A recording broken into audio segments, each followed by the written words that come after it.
Welcome back, everyone, to the Queen of TV channel.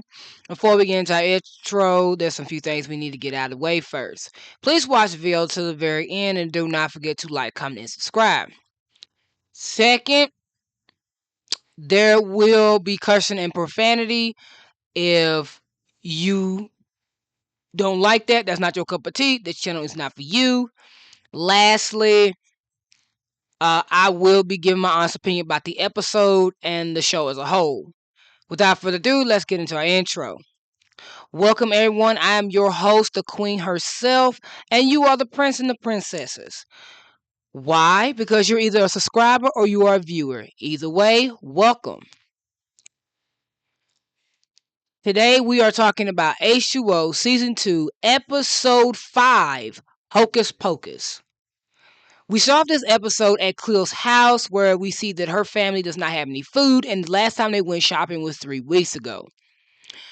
Kim brings up the fact that she wished that their mom was there, and it does upset their father, and Cleo gets on her case. More on that in my review. At school, Lewis brings a mythological mermaid book to the girls, which Emma and Rikki think that Lewis has been ripped off, and that it looks more like a children's book to even a coloring section is a part of it.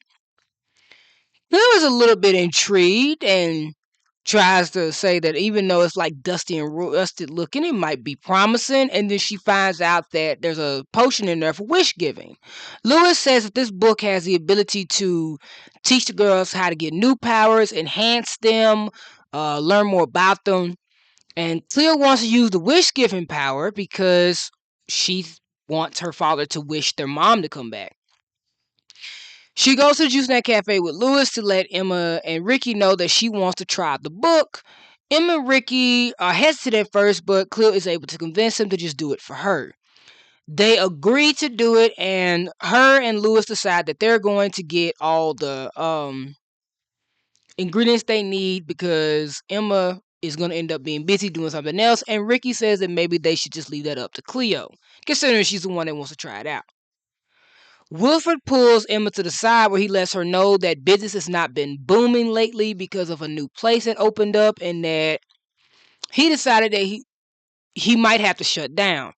Emma brings up the fact that they can use a TV commercial, and since that was Emma's idea, Wilfred decides that she can host it and that if it doesn't go great, she would lose her job, which, why the fuck would she lose her job? I mean, if you lose in business, you're going to lose business regardless. So Emma has that to deal with. Cleo and Lewis go out to get all the stuff that they need, which is 3 different reef gums, some algae, and some fungus. Basically, shit that could possibly make you sick. And while Cleo's getting one of the reef gums, it stains her hands with this shimmering green color. I'm guessing it's supposed to be some foreshadowing in the show, but actually that shimmering color is what happens when you do make a wish, and that's the reflection that the wish gives from the potion. It shines and then it disappears. So that's the cause of that piece of green reef gum that she picked up. Lewis is collecting the algae from a rock that is covered in it, and he is scared by Charlotte, who comes behind him. She questions him about why he needs to collect algae, and he tells us for a project. She brings up the fact that it might have something to do with that book that he was glued to, trying to act as if she wasn't spying on him. The only way for her to have known that was if she saw him and Cleo looking at the book at the school, which is the only way she could have known that. So we get into the Charlotte is starting to be suspicious, and we're about to talk about how Charlotte has an issue with Lewis hanging with Cleo. It's about the fact that they're friends. Her and Lewis are friends. So Lewis is able to convince her otherwise. He has nothing to do with the book. He doesn't know what she's talking about. And then we cut to the scene where they get to making the potion. Lewis says they all have to zap it with their powers, which they end up doing. Emma wants to test it out, and she orders a disgusting pizza at that, and it doesn't work. Why? Because we find out later on you have to be a mermaid to make the wish. I mean, duh.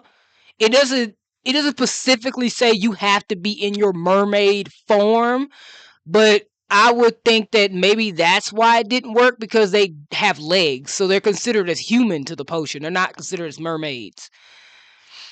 Cleo still is intrigued and decided to take some of it home. Rikki thinks she's wasting her time, and she tells Lewis he wasted her valuable time, but Lewis doesn't care. Rikki gets upset and decides to zap it with her powers without the other two, and it causes it to grow. Oh shit. So Cleo is at home and she tests the potion out. Unfortunately, on poor Kim. As she's about to use it, Kim needs to take a shower, but Cleo tells her she's in there and that it's only going to take her longer if Kim has to argue with her. Kim tries to argue and vent to it about her father, who apparently does nothing about it. She ends up making a wish, wishing that she can take a shower whenever she wants to, and it activates the wish potion. And the water sprinklers come on and she gets drenched.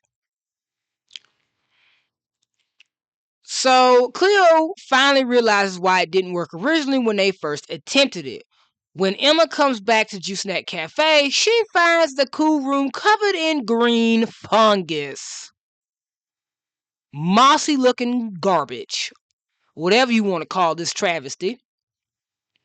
Lewis shows up at Cleo's house because she called him to tell him the potion actually worked, and he realizes that, oh, it makes sense. It is a mermaid book. It is a mermaid potion. It is made by mermaid magic, so you must be a mermaid to make it work. Before they could talk any further about it, Cleo and Lewis are interrupted by Emma making a call to Lewis. Lewis tells Cleo not to use any more of that potion. Obviously, we know Cleo ain't gonna listen to him. That's the whole point. She needed the potion for her parents. Lewis gets there and sees that fungus has risen. He does not understand how this could have happened until he realizes that maybe somebody heated it up. Rikki is guilty as charged. He denies this, or in a way, actually, she gaslights him, saying that she gets a little zap and that this is his fault because it's his fungus. Rikki, this is your fault. Emma says they have got to do something, and Lewis does not know what they could possibly do. Cleo has a conversation with her father after he gets frustrated with one of his sonar equipment, which he needs to catch fish. It's malfunctioning and won't work. She misinterprets their conversation that maybe he would want their mom to come back. So she decides that she's going to have his wish come true. While her friends are still scrambling on how to figure out this fungus, Lewis tries to look in the book to try to figure it out. Rikki wants Emma to zap her powers with it. Lewis says it's a bad idea. Rikki says enough is enough and tells Emma to just zap it with her powers. Emma does, and they think problem is solved, only to realize, no, it's not. Because it makes it grow faster. And it's now going to start spreading across the Juice Net Cafe. Rikki plan did not work, and Lewis says, you made it grow faster. Well done. At Cleo's house, her father is convinced by her to make a wish. She thinks it's about her mom and tells him it's going to come true. So it's not handling her parents' divorce well at all. So the fungus gets so bad, they can't stay inside the Juice Net Cafe. Before they're able to realize that, however, Charlotte shows up, wanting a cranberry booster. Lewis has to convince her that he's going to make it and that she should not go inside. I mean, yeah, she shouldn't.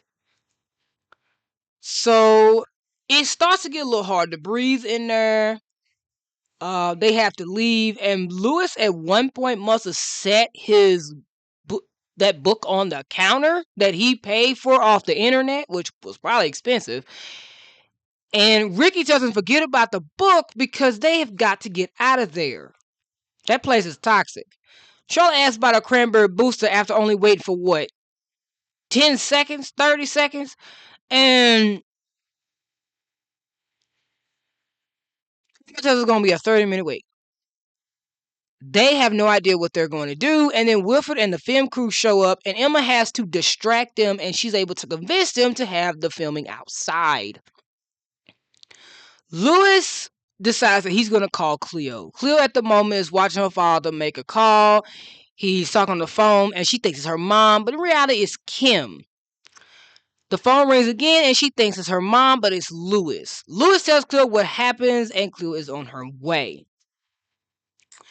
So, while they're still stalling everybody, Cleo shows up, and Lewis asks about how much potion she has left. She's saying that she used most of it on her father. Cleo must be putting this shit on thick. So, there's no way she should be out of that. They go inside, Lewis and Cleo does, and Charlotte sees them, and she's suspicious, surprised, and doesn't like the fact that that happened. Okay. She doesn't say anything at first. While Lewis and Cleo are in there, Lewis ends up deciding to get Cleo wet while she's not looking, and of course, she drops the potion and it goes inside the fungus, making a disgusting sound, I might add. Lewis has to use a broom to try to suss it out, and when Wilfred asks what that noise is, Emma asks that she don't hear it, and Charlotte brings the fact at this opportune time that it must be Cleo and Lewis that she saw them go in together. They try to go in, but Lewis locks the door. Well, the door is locked, and there's this little small moment where Lewis has having a standoff for some fucking reason. I don't know what they were doing in the editing process, but Emma pretends like she cannot find her keys to give Lewis enough time. Lewis finds a potion and is about to plot on Cleo's face. And as he's doing so, Cleo says that shouldn't they wish for something else besides some fungus? Like she asks him literally, what would you wish for? He says, I think you know. He would have wished that him and Cleo could still be together. They are really hitting it the fuck home that they are on a temporary separation. They were supposed to get back together. They both want to be together. They're not trying to move on. They don't care to move on. But he lets her know that they don't got no time for that. He makes the wish to wish away the fungus, cause my God, it's they need to. That shit looks gross. I'm surprised that Cleo isn't covered in it at this point. So Charlotte decides to help again and tells Emma that the keys are in her back pocket. Get you some business, Charlotte. Get you some business. Emma gives Wilfred the keys, and when they go in there, they don't find anything. But Lewis making Charlotte her juice, she pays for it, and I guess she leaves or goes sit down. Wilfred tells Emma to make everybody some juices. When Rikki asks Lewis what happened to the fungus, Lewis says somebody must have wished it away.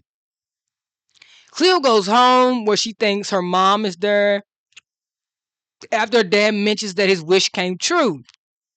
He wished for a new fish sonar, and it was a model that he's been wanting to get, which obviously is going to help them bring in more food and him more money. So Cleo is upset about this and said that she thought he would have wished for something else. When he asked what did she expect him to wish for, she said for their mother to come back. So it's time for that talk. She sit down with her dad because he asked him to Kim to come here. They sit down and they talk about it. And what they talk about is their mom not being as happy, and he wasn't happy in their marriage. And then now that they both are happy because their mom has her life and they can see her whenever they want. And he's happy because he has them. And that is all that is important. And the episode ends on a small happy note. But this is not the last time this issue is going to get brought up, because it gets brought up again in the very next episode. Now let's talk about that moment, okay? As a child, meaning me, that did not grow up with her parents. Okay, I have two parents. I have a mother and I have a father. My father lives somewhere else and my mother lives with us. My mother is literally right next to me sleeping. Okay?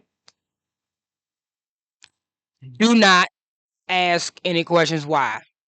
Please. My family is different from everybody else's families. The way we live and how we choose to communicate with everybody else is and each other is different from all you guys. But my parents had me very young.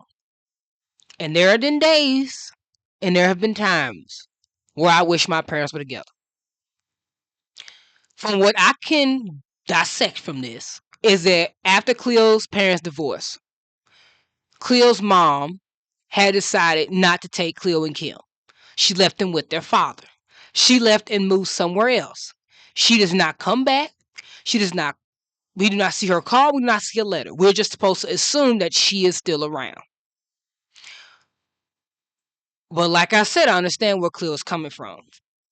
There's a lot of people that can understand where Cleo is coming from in this episode and in the next episode.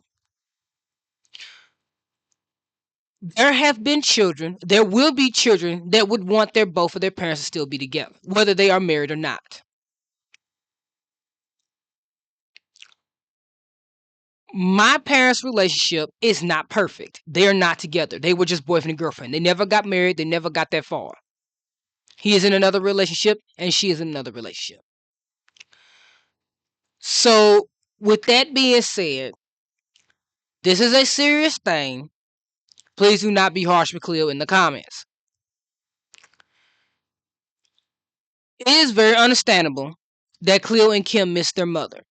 It is very understandable that the reason why Kim starts acting the way that she does in this season is because it's a result of her parents' divorce and a result of her mother not being in the house. They are living in a broken home. It is a one-parent household and they have struggles and they got food struggles. Cleo was not lying to Lewis when she said her life was too complicated. It makes sense. While her father works, she is responsible to take care of Kim. She's also responsible to help make sure there is income in the house.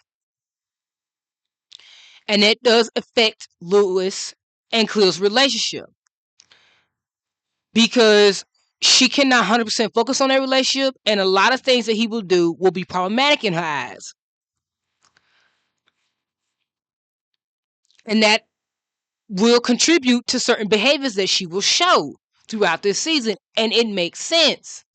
She is going through something severe and bad in her home life right now. And anybody that has gone through what she has gone through knows for a fact that kids tend to act out and emotions run higher than they usually would. So it is a good thing that Cleo's dad had that talk with them. It does not resolve the issue, however. Cleo and Kim will always feel like their mother and father should still be together. And it will be hard for them to see him with another woman, because that is not something they are ready for yet.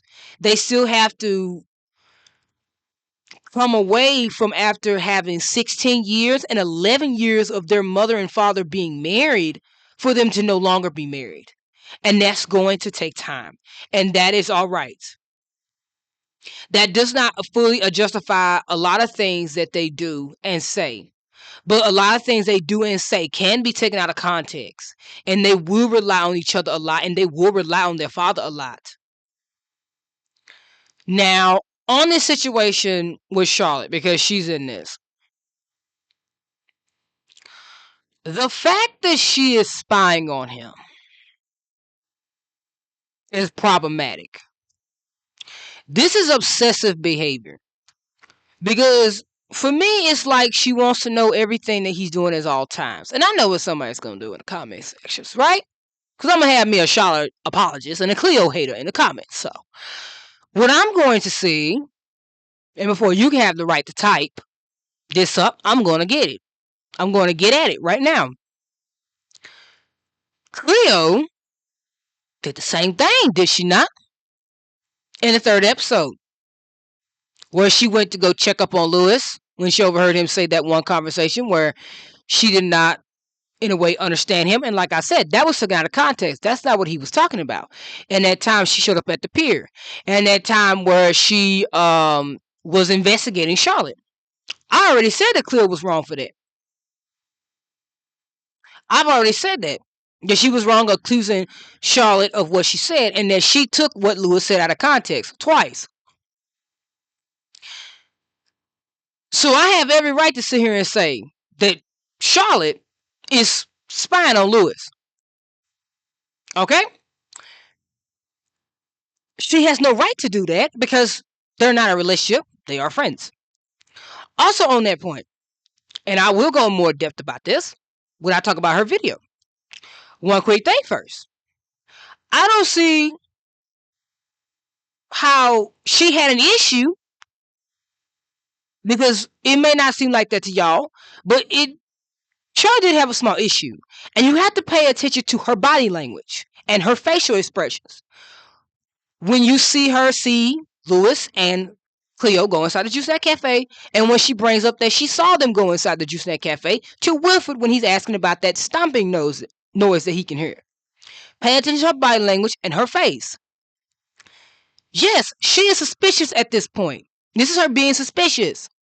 But also, she has an issue with seeing them together.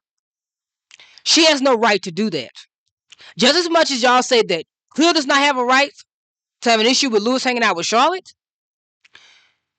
neither does Charlotte with Lewis hanging out with Cleo.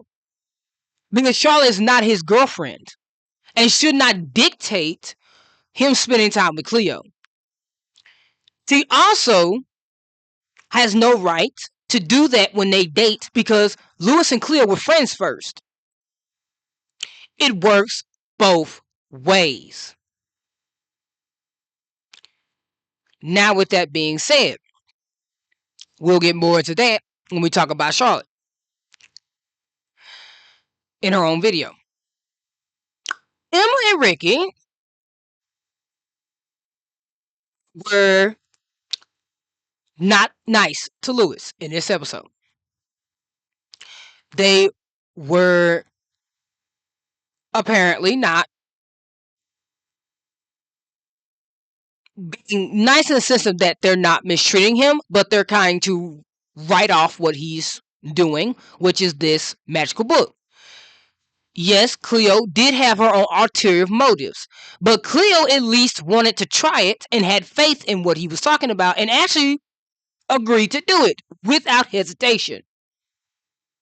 She at least understood the value in this book, and it did benefit her and it did help her family, because without it, thanks to Lewis, she would have not been able to help her dad be able to get the sonar equipment that he needed to help bring in the fish so he can bring in more money so they'll have food in the house.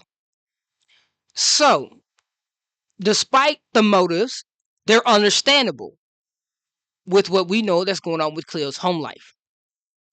So Emma and Rikki were not being nice to Lewis, and Rikki did try to gaslight Lewis into trying to take blame for the whole thing with the fungus, even though she heated it up. Now,